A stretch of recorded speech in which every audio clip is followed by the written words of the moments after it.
What's good, everybody? With the elections right around the corner, I decided to sit down with my brother Steven Jackson and Van Lathan for a P68 conversation. That's the first time you ever said my whole name like that. That's crazy. Because this is you're not Stack right now. You're Steven.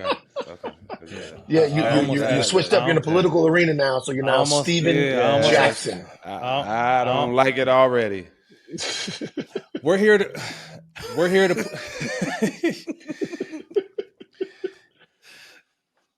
we're here to put our action where our mouth is and put some pressure to get laws passed that we feel will be beneficial for not only our families, but our communities. To keep the ball rolling once the election is over and people are done campaigning, in 2025, we're going to follow the laws that are drafted across different states. Name what individual elected officials worked to pass, block, or kill proposed laws, and share opportunities to put pressure on the people making decisions in our government locally, in states, and nationally.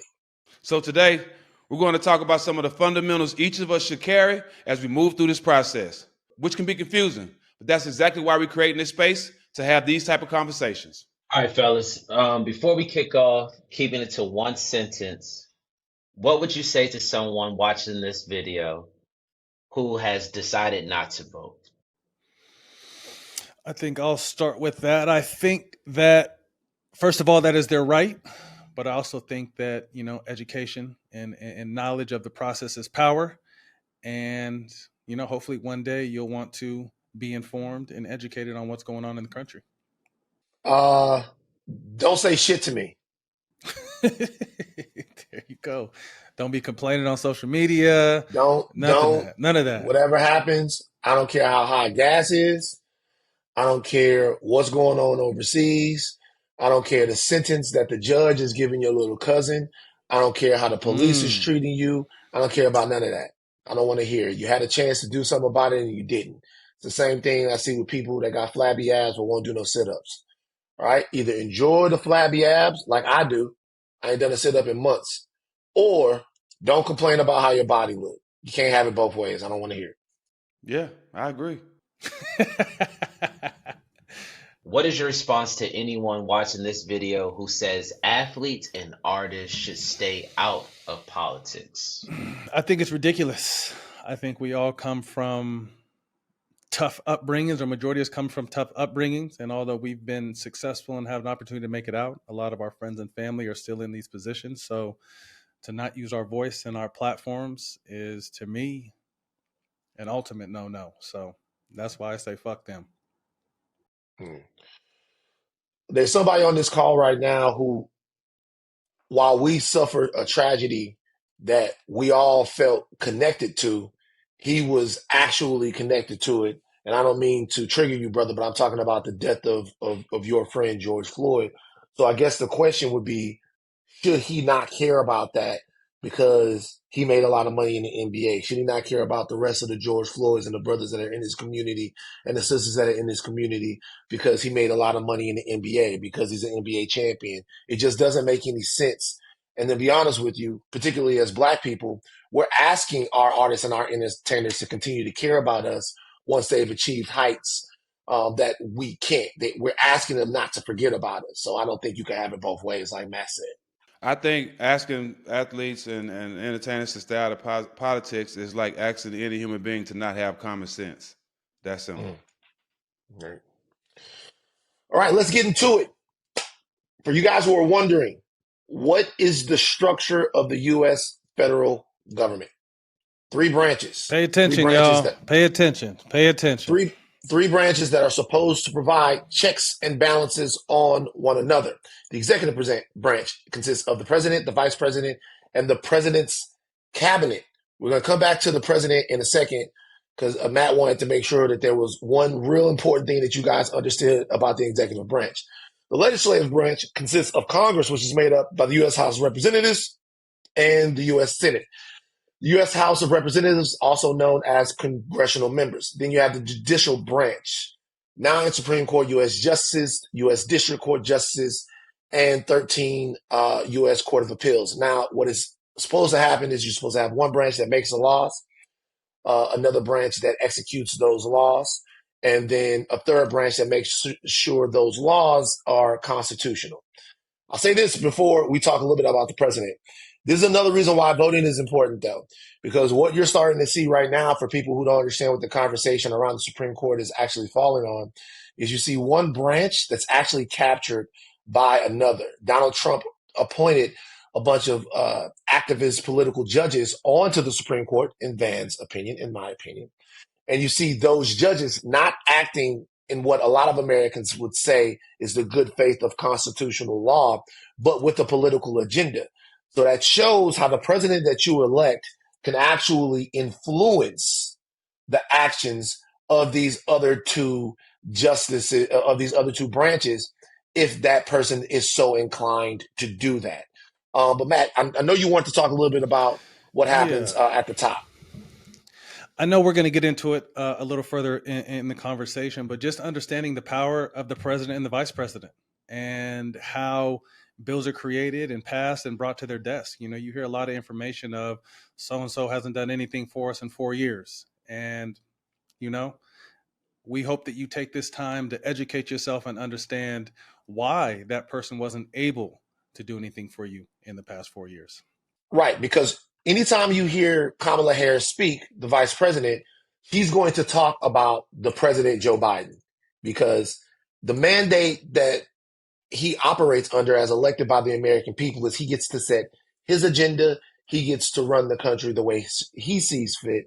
And she is going to be a part of, hopefully an influential part of, just like his cabinet members and all of that. You don't want a president acting like a king, but she is essentially going to be a part of his policy mandate. And hopefully if she is elected, or if any person is elected, she will then be able to execute her own policy mandate that would be specifically looking at the world through her lens and what she thinks Americans need. So it's not Kamala Harris's administration for the last X amount of years. It's not the way it works. And I got a question. The president's cabinet is a group of people that has his best interests at heart? It's the best people. It's a group of people that he thinks are up to the task of running the different various departments of government that he's appointed them to. Sure. So yeah. Okay. All right. I would also say too, there's a reason why everyone who worked in Trump's cabinet is not fucking with him. But that's another day, another story. All right. Well, let's get a little bit. Let's get a bit more into Congress. As we just said, Congress is the U.S. House of Representatives and the U.S. Senate. In the U.S. House of Representatives, there are a total of 435 representatives. See, this is all stuff that I need to know. The number of reps each state gets is not equal. So that means if the state is bigger, it has more reps. That is crazy. So that's why Texas be trying to throw their weight around. Okay, it makes sense. I'm understanding. The U.S. Senate, there's a total of 100 senators. Each state gets only 2 U.S. senators, regardless of population or size. And y'all can break that down for them. So I just think, Jack, this is really important because, you know, when you think back to Obama and what people said he did or didn't do, he didn't have the full support. You know, the House and the Senate wasn't under his control. When you look at Biden, same thing, if I'm not mistaken, right, Van? Yeah, Obama had it for the first, I think, couple of years of his term. Was it the first two? But what typically happens in those elections is the country almost reflexively wants to see some type of across the board representation, almost reflexively. If you get a Democratic president or a Republican president, you almost see in that first election after, a lot of times you see the country elect Republicans, or the opposite party, should I say, and put them in power in Congress, just because it almost seems like they reflexively know that they want balance. That's the word I'm looking for. Yeah. Mm-hmm. Let's talk about who has control over creating laws. The Congress is the only elected official who can create a federal law. The president cannot and does not create laws. Same with the VP. The only way laws get made in the U.S. is if half of those 435 House representatives, which is 218 if you're counting, and more than half of those senators, which is 100. So we need 51 of those senators to pass the bill. The bill must receive a majority vote from both the U.S. House and the Senate, and only then will the bill get brought to the president's desk, where the president can either choose to sign it or not. And if the president then vetoes the bill, the only way to override the veto is to send it back into Congress and get, I think it's 3/5 of a vote in Congress, if I remember correctly, to override the veto. So the veto can be overridden. Also, I would say something real quick, and a lot of people out there are probably very upset about this. Ideally, you would need 51 votes in the Senate to pass a bill. That would be like fucking fantastic if it was that way. However, there is something in the Senate called the filibuster. And the filibuster is a political tactic by which the senators can obstruct the vote on a particular bill. And in order to beat the filibuster, you need 60 votes. So a lot of the things that you thought that the Democrats would be able to do when they got, which is essentially a majority in the Senate, 50 senators plus the vote of the vice president, were still able to be obstructed by the Republicans in the Senate. By sometimes, they'd be a Democratic senator, Joe Manchin, Kristen Sinema, that wouldn't vote for something, or by threatening to filibuster said bill, and in which case you need a bunch of Republicans to vote for it too, and it can't happen. So since the filibuster has been a political strategy in American politics, you've seen a lot less utility and usefulness in the American Senate. So people like me think that the filibuster should be done away with, but it's a different conversation for a different time. Van, can you break this down a little bit? Because this is something I'm still a little confused about. Obviously the House and the Senate make the bills and get the bills to the president's desk, but can you break down an executive order for us that aren't way up there in the understanding of policy? It's not really as complicated as it seems. Just know that a president has the power to do some things unilaterally, but anything that's sweeping, they're going to need Congress for it. The Congress. And that's probably a decent check and balance right there, because you don't want the president to be the king of the country. There are certain things that you can't do, particularly like Biden's student loan forgiveness stuff. He's gotten as close to as he can in forgiving as much student loan debt as he could, but he can't go the full way that he wants to do it, because to go any further than what he's trying to go right now, he would need Congress for that. Mm-hmm. So executive orders are normally specific, and they have a limit on what it is that they can affect. And that limit is normally just things that exist just on the federal level. So the executive order is like a president, like unilaterally kind of using the power of the office to affect a piece of policy, DACA, things like that. So we're talking about elections. We need to know how often we have elections. So there are elections every year, but not every single position is on the ballot each year. President up for election every 4 years. Each president gets the most up to 8 years, right? If they get two terms, they get 8 years. Terms, Yep. U.S. House of Representatives up for election every 2 years. U.S. Senate up for election every 6 years. Elections at the state level vary per state. Y'all can break that down. And Van, if I'm not mistaken, there's no term limit on House of Representatives or senators, correct? Now you can be there forever. As long as people vote for you, you can come back. So that's how you see people that have literally been in their positions since the 80s, since the 90s. They're old as shit. Old. And there's nothing you can do, because incumbency, which means that you're already there, is a very hard force to beat in American politics. It happens, but normally the longer you've been there, the more intractable you are as far as moving you. But there are some people right now that are in danger, particularly down there in Texas. There's an opportunity to get Ted Cruz out. He's been there for a while. They're making some noise down there. We'll have to see how that goes.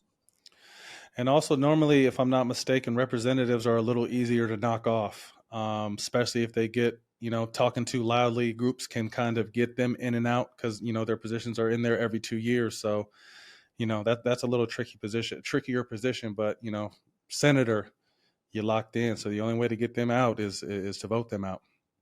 Yeah, the power dynamic between the representative and the senator is not quite the same. So a senator is normally buoyed and backed by like a lot deeper pockets in terms of the donors and stuff like that. And there is a national cost for losing a senator. Representatives are normally easier. Still, incumbency matters. Don't get me wrong. Like you're not gonna, Mm-hmm. see like Nancy Pelosi or uh, Maxine Waters go. You see people like that, Jim Clyburn, they're going to be around. But it's normally you see a little bit more um, push and pull guys leaving and coming in, and ladies there than you do with senators. It's a little bit more difficult to move those guys around. Let's see some examples of how this stuff works. The three of us are pushing for legalization of weed federally. Some states' legislations have made weed legal in their states through ballot initiatives such as California, Colorado, New York. I think there's around 24 states that it's fully legal, and I think 30 something states that have it medically legal. Our fact checkers will get me those numbers. But we don't believe anyone should be going to jail for possession and being locked up for weed. If we want to make weed legal across the country, we need at least 280 congressional members and 51 U.S. senators to vote yes on the bill to get to get to the president's desk. Jack, we had the opportunity to sit down with Kamala about 3 weeks ago, and this was one And of the she conversations. said weed. Weed. She's old school. She might have hit it a couple times back in the day. But she definitely said weed, and she said that was the one thing she said. She's like, no one should be locked up for possession. And normally people of our color, you're a little darker than me. I'm a little browner, but people our complexion are normally affected by these rules and regulations. So we got to really make sure. I mean, although we're kind of giggling about it, it is unfortunate. And, this cannabis thing is something that, Jack and I, we're both involved in companies. And we know when this kind of kicked off, maybe 8 years ago, this was supposed to be an opportunity for Black and brown people to kind of have footing in a space that was never meant for them, that there's always been criminalized, arrested, killed, a lot of different things for. And, as we move forward, we don't necessarily see the balance of Black and brown ownership in this space. So hopefully with this being federally legal, this upcoming run, it'll give more opportunities to Black and brown people and their communities to take advantage of something that has been very detrimental to our communities in the past. And by the way, can I say something about this real quick? This is another example of why the earlier question about athletes and entertainers doesn't hold a lot of weight with me. Because I can make an argument that weed was made culturally legal before it was made Facts. federally or legal on the state level. That you have people that culturally decriminalize weed, because if you go way back, you go to the reefer madness crazes and all of these misconceptions about weed and stuff like that. I would argue that seeing people, like all different types of people, luminaries that use marijuana both medicinally and recreationally, that softened America's perception of what weed was. And that actually directly correlated to a lot of guys that were being brought up on marijuana charges, not having to worry about that because we understood that equating weed to other drugs that were a lot harsher and more dangerous. And maybe there's a conversation that even talk about the legality around those drugs and how those drugs are criminalized that we probably need to have. But like athletes, artists, entertainers did a lot to usher weed into an era of normalcy to where now the lawmakers followed and actually have changed their stance on it all over the place. So you wouldn't have had that to me if it would have been something that wouldn't have been talked about in a very robust way. I agree 1,000%. And I think, obviously everyone played a part that you just mentioned, Van, but I definitely think athletes played a huge part in that because there was such a huge misconception of what we did to you, your mental, your physical, the gateway. And now you see all three, main professional sports, football, baseball, and basketball do not test for weed anymore, which I think is a huge stance. I mean, I was in the NBA finals with one of the best players in the world on my team winning finals MVPs, and he's in the drug program. And I'm just like, but this is before this is a heavier conversation. I'm like, if the people knew the level of people who are in this program and what they're still able to accomplish, why they medicate, I think it would change some people's opinions. So I definitely feel that we've come a long way with this, and now we just need to get this federally legal across the country. Especially when we knew the other drugs they was giving y'all, the Oh, come opiates on now. and the other The things that they were opiates giving and you guys that were actually ripping your insides apart. And I think once we had a better understanding of, particularly with the athletes, because I do think that the athletes partly led the charge on this. Once we understood what those other drugs do and how and the effect that they have on y'all and how readily available they were for you guys, it just there was no oh man, comparison in what we would rather have people using. You know what I mean? facts, absolutely.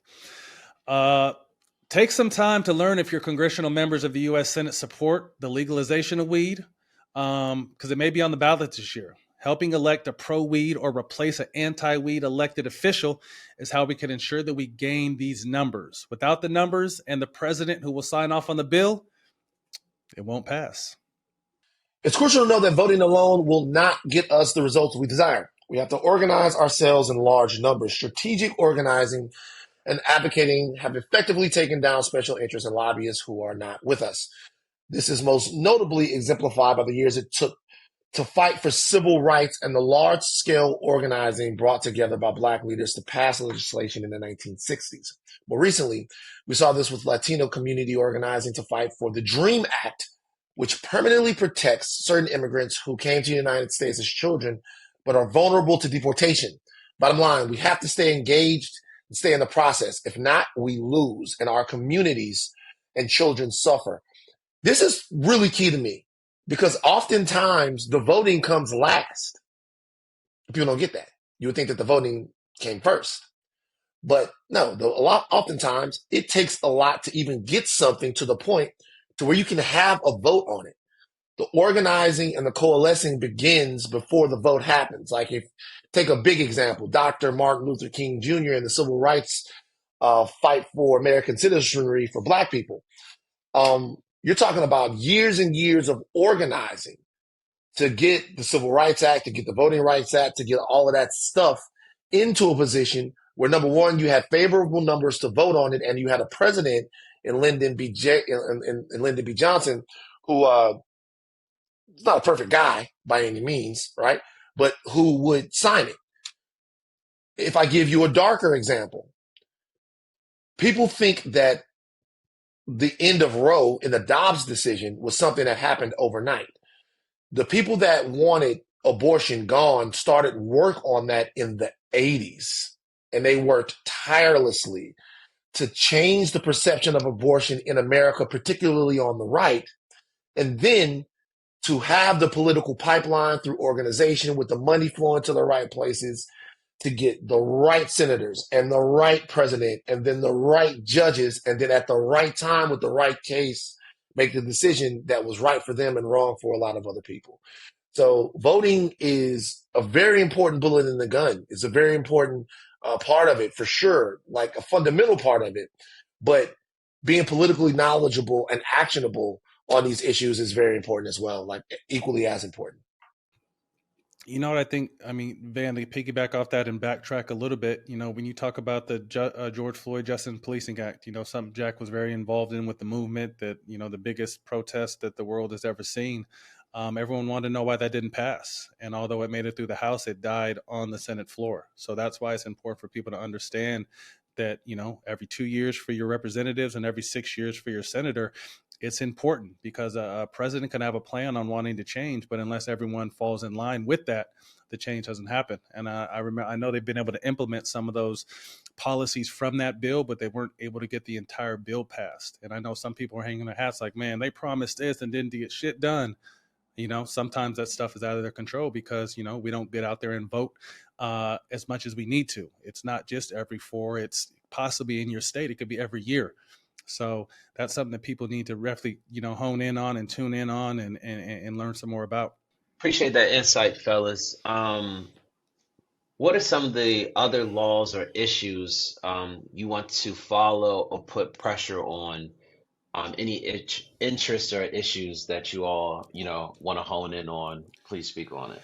I know one came to mind real quick, and it was something that I heard talked about maybe last week, and then Jack, you posted it today, where people said, the ban on Kellogg's because they're putting those artificial dyes in it, and with me with 100 kids, we eat a lot of cereal, you know what I Yeah. mean, and that predominantly where that dye is going is in the cereal that the kids are eating. So this is something I really want to study up on.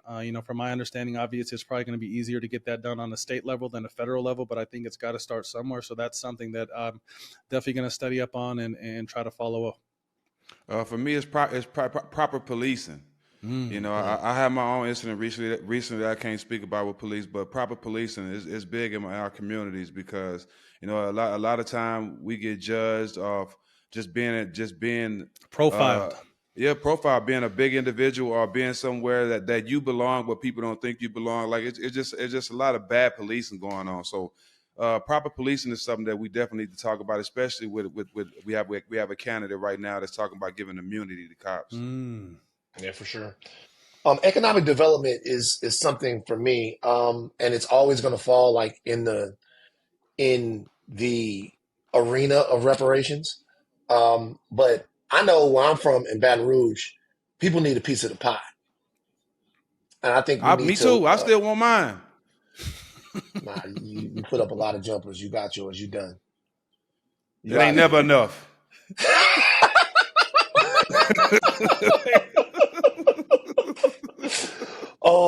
No, but I want to see things around that, just to be brief and succinct with it. So PCC had hosted a dope conversation earlier this week with Krista Chin, Nina Westbrook, and Elizabeth Booker, where they discussed the combination of racism and misogyny towards Black women, which is a term called misogynoir. Obama recently said that he believes Black men just aren't feeling the idea of having a woman as president. What do we think about this? Is there a reaction to the fact that one of the people running for president is Black and a woman? You feel like that's keeping some people away from being inside of the Kamala Harris tent? Well, I can speak on that to the Black men. That's kind of iffy because I see it from both sides. There's nobody that I love more than my mom and Black women, and what she's done for me, and the Black women that paved the way for me in my life. They nurture me, show me love, but also some of the worst situations I've been put in my life has come from Black women. So I get it. I get it. You know what I'm saying? With all this court and child support stuff. So I can see how people can be on both sides, but she ain't got nothing to do with that. I just look at it now as for me being new to this and me, starting to like Kamala, and she won me over when we went to interview her. I just see that she understands that nothing is going to happen overnight, and you have to take steps. And getting her in the White House is a big step to getting where we want to go, and that's how I look at it. One thing I'd like to add that might have eliminated some of your trouble is if you weren't allergic to condoms.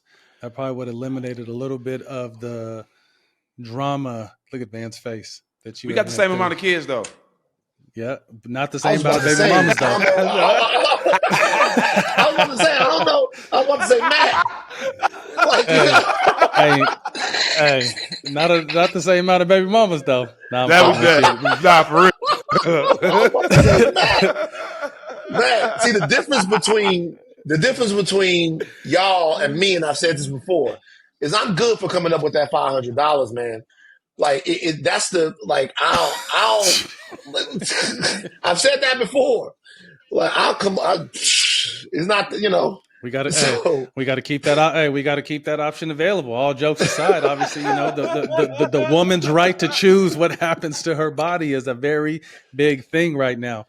But I think back to the topic. I think obviously a black woman is intimidating to a lot of people. I think a lot of misinformation is also steering people away.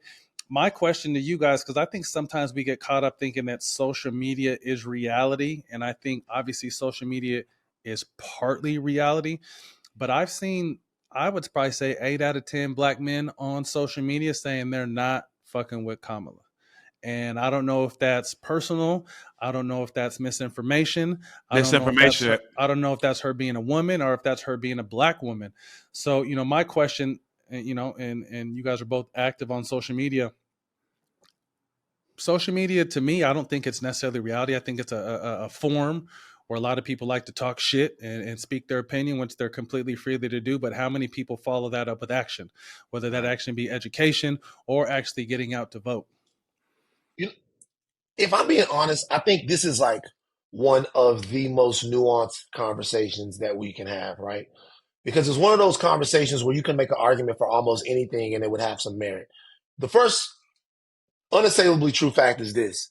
The majority of black men who are registered and likely voters are going to vote for the Democrats, right? They're voting for Kamala Harris. So the complete erosion of support amongst black men for Kamala Harris is by and large an illusion, right? However, there is something to the way we talk and the way we approach our relationships with black women, and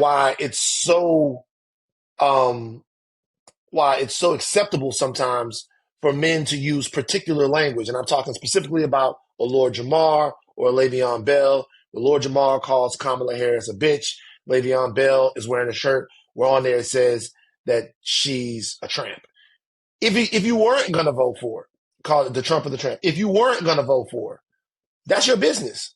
Like, legitimately, I'm not going to hold you ideologically hostage for a bad decision that you would make. However, that type of thing really gets me to wondering.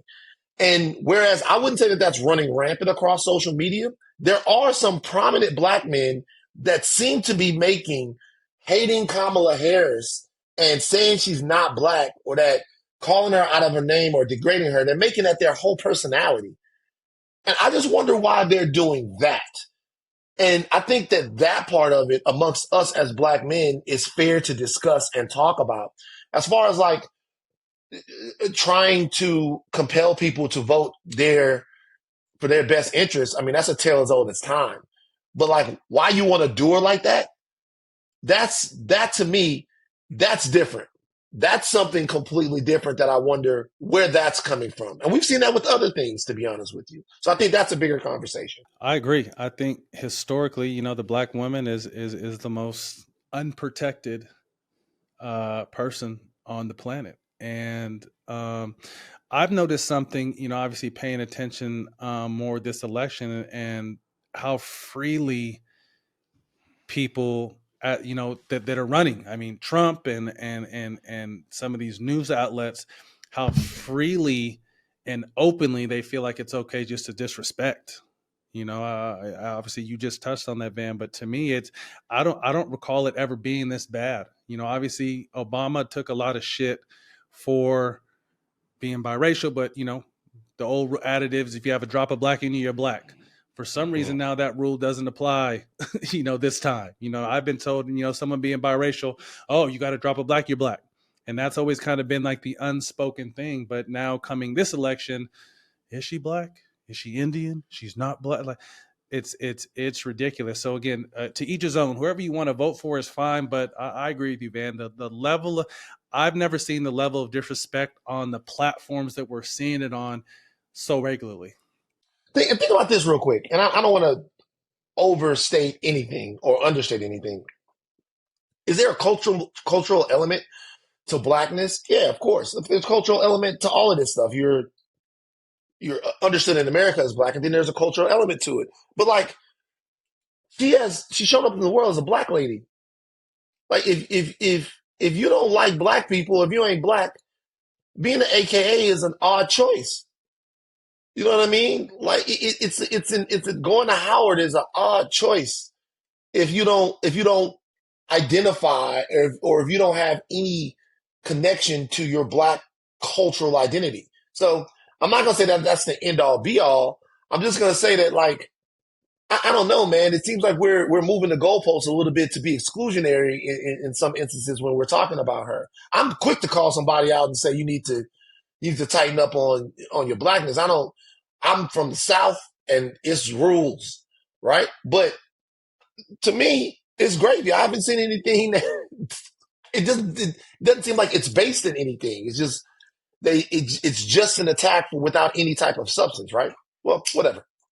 I agree. We're going to name some opportunities to plug into your state right now. Let's run some state highlights. Arizona, we have the U.S. Senate race. We have 2 state Supreme Court judges vote to retain or dismiss. Ballot initiatives. Proposition 138. 50% yes vote would decrease the minimum wage paid to tipped workers. So we want to vote. Hold on. So we want to vote no on that, right? We want to vote no on that because we want to be able to these people to be able to get what they deserve. So yeah, we want to vote no on Proposition 138. Proposition 139. 50% yes vote would make abortion a right in the state constitution.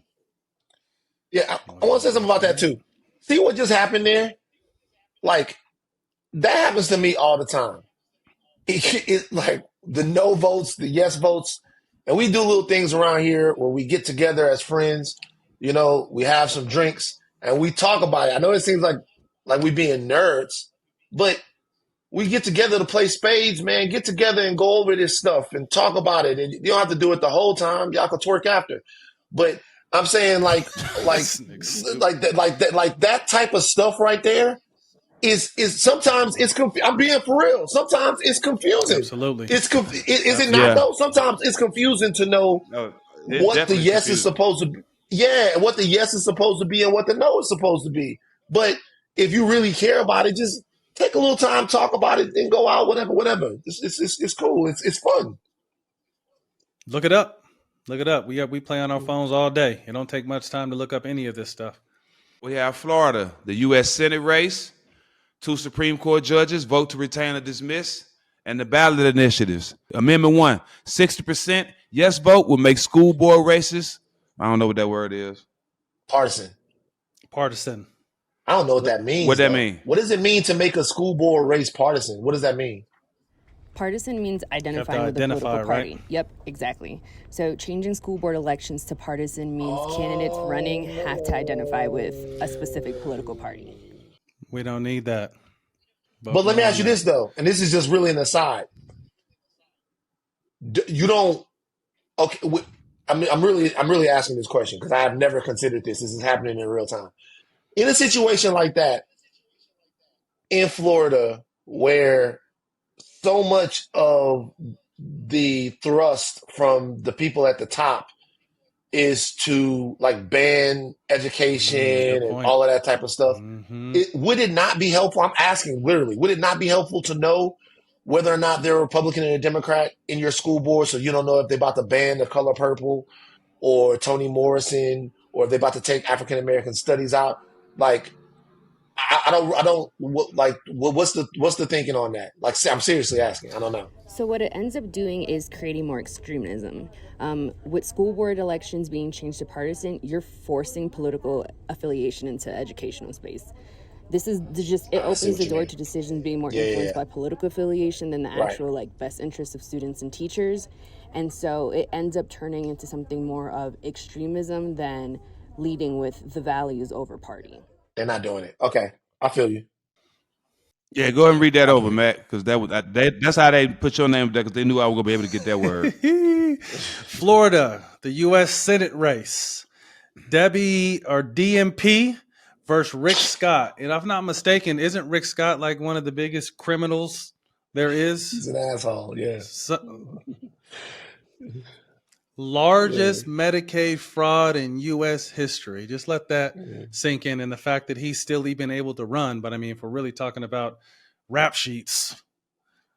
Anyway, next, 2 Supreme Court judges vote to retain or dismiss.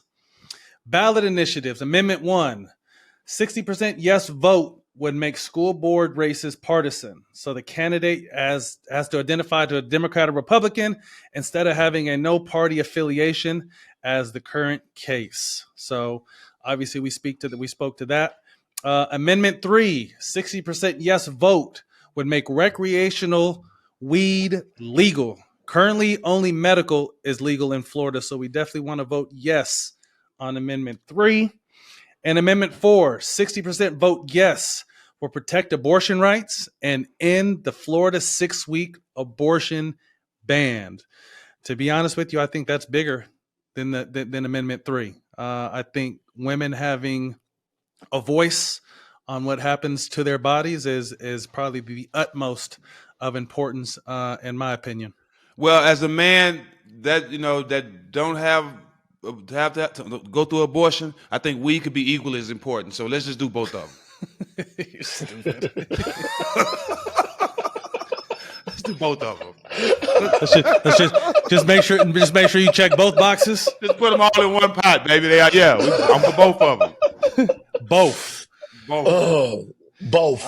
Georgia ballot initiatives. Jack, this is where you're at. Gwinnett County County is posing a 1% sales tax that would go towards a fund that would expand transit expansion.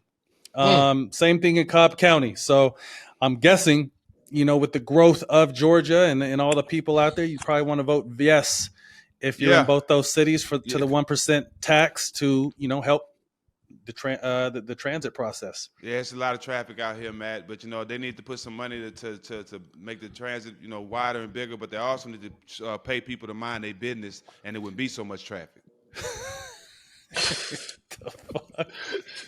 That's the truth. Michigan, U.S. Senate race. Elisa Slotkin versus Mike Rogers, 2 state Supreme Court judges up for re-election in that situation. You guys got to pay attention to these state Supreme Court justices, okay? Like, you're voting for this stuff. Mm-hmm. These are the people that are making the decisions. When you appeal that case and it gets up to the top there, they're going to make that decision about whether or not what happened to you was constitutional or not. So you really want to pay attention to the court. I cannot tell you guys how much, speaking directly to black people here, I can't tell y'all how important it is to vote for the damn sheriff, the damn DA, the damn judge, all of it. These are the people that are directly going to be making the rules and meting out the consequences for the people in your community. You need to be able to hold them accountable. So it's the Supreme Court level here in Michigan, but definitely pay attention to that. And of course, the Senate race, that's always going to be important in terms of national politics. Van, I think you make a great point, especially for people who are new to this space. And that local and state level is where you see shit that can really affect you in your personal life, in your family's life on a daily basis, where you vote for stuff and you see immediate change. And I think a lot of people stepping into this political space, especially black and brown people, a space we were never meant to have a voice or a footing in, that's where if you are interested in it, obviously if you want to take it all the way and vote for the president, do that. But that local and state level is where you're going to see immediate turnaround and laws that if you don't vote will affect you and your family and your community. Yeah, like out here in LA, the sheriff, they was putting it on the set in the sheriff's office. They was gangbanging. In the sheriffs was gangbanging. They had their own gang. They tattoos and everything. Crazy. They jumping people in and they doing their thing. So we gotta make sure that the sheriffs are pulling initiations on people. Like, come on, man. Right. Like I'm not hating on the brothers that get together out in the streets and the street organizations. I'm not hating on them. I know why it happens, but I'm saying we don't need that in the sheriff's office. We don't. All right. What's next? North Carolina, the governor's race. Josh Stein versus Nude Africa himself. Mark Robinson. The fact that this dude is, oh God, he's a mess. Mark flew too close to the sun, man. Mark, a wild boy. I wish I could pull up them posts right now. I'm not going to do that for the people at P68, but yeah. Every single seat in the North Carolina General Assembly, their state house and their Senate is up for election right now. So there is that's huge. A conversation right now being had on the future of North Carolina politics. Me and Matt were down there, and we got a good sense. A great trip, by the way. We got a good sense of what the politics in North Carolina are. I always forget the name of the lady that we sat down with at the Civil Rights Museum. I've used her quote so many different times. Can somebody please refresh my memory on that amazing woman's name that we talked to? Can somebody from PCC help me out? Miss Dina Hayes. Miss Dina Hayes. I'm about to put that in my... What was the quote again, Vans? Oh, what was the quote again?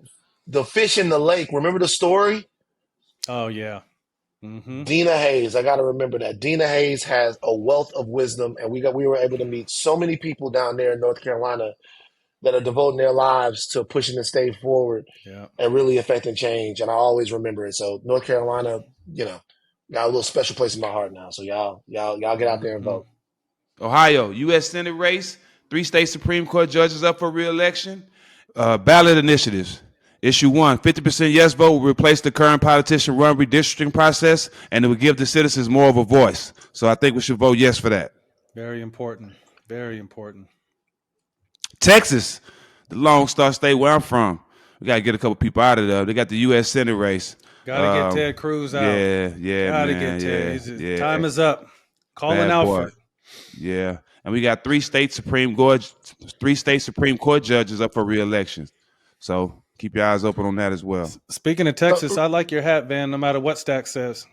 Yeah, he's trying to. I like it. I like it. Nah, I like it. I like it. I like it, Van. Don't do that. You know, you could still wear a do-rag under a cowboy hat, Jack. Definitely can I say something about the Can I say something about the Texas thing too? Hey, man. Please. Ted Cruz, man, this is a good example of this. Man, them people in Texas is my cousins from Dallas, from Houston, from all over the place, and they was struggling. And this man left the people. Yeah. He left his people and was trying to go to Cancun to go to a phone party.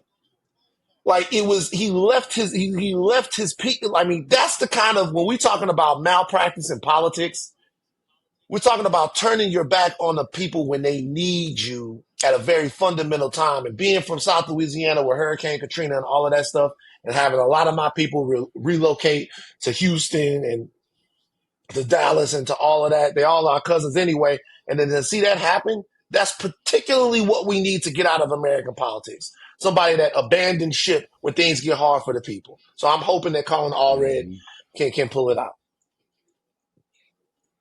Colin Allred, forgive me, I called it Alfred. My eyes are a little Batman. worn. I haven't smoked yet today. All right, you guys, thank you for listening. We hope this was helpful and that we can continue to create spaces like this for ourselves. I want to say something real quick before I get to the closing message too, is it means something to me, and it should mean something to everybody that these gentlemen care. It just does.